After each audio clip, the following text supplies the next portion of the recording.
Hey guys, musim-musim hujan ni kan, jom kita makan sop-sop pula. Hari ni aku makan dekat kedai mi tarik dekat Ampang. Alah, yang kat sebelah Ampang Point tu, mi tarik ni mi yang dibuat menggunakan tangan. Daripada tepung dia tarik-tarik panjang-panjang, jadilah mi tarik. Daging dia dipotong tebal-tebal, nampak tak? Tapi lembut lah sebab dia dah masak dengan lama kan. Dia ada campuran ketumbar, daun bawang untuk bagi aroma yang segar lah. Kuah dia nampak jernih je, tapi dia kaya dengan rasa daging tu. Chili oil dia nampak pekat dan merah tapi dia tak adalah pedas sangat. Tapi yang suka makan pedas memang boleh letak banyak-banyak lah, untuk tambahkan lagi kick dekat kuah dia.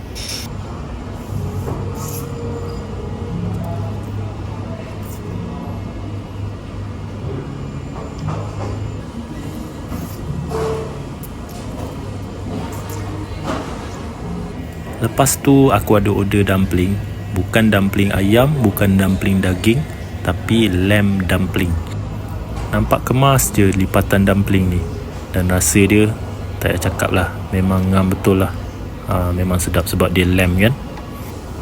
Masa ni aku dah berpeluh-peluh dah ni, sebab aku letak banyak chili oil dalam mi tarik ni. Tapi makin banyak aku letak, makin kau rasa dia, makin padu. Aku kata dumpling dia sedap sebab kulit dia nipis, lembut, tapi tak mudah koyak. Rasa dumpling tu ada gabungan masin, manis sikit-sikit, ada rasa-rasa daging. Lepas tu dia juicy lah, bila gigit tu dia ada macam keluar kelembapan sikit daripada dumpling tu. Orang panggil dia punya juice tu lah.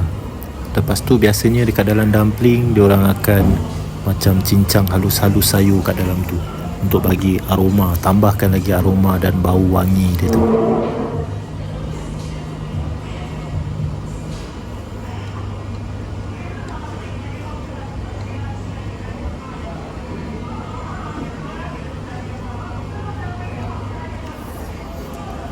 Nak makan dumpling ni tak perlu letak sos banyak-banyak pun, sebab rasa dia dah memang ngam kan.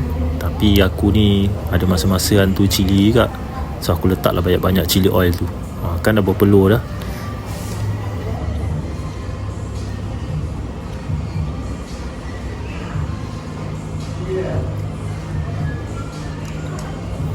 Mesti korang ingat dah habis kan dalam mangkuk ni?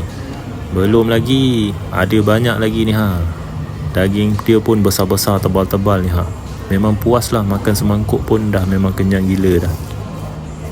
Total aku belanja kat sini untuk mi tarik daging ni RM15. Dumpling tu RM15 untuk sepinggan. Kalau korang nak tahu location dekat mana, korang boleh search je mi tarik Jalan Sultan. Dia dekat sebelah je dengan Ampang Point.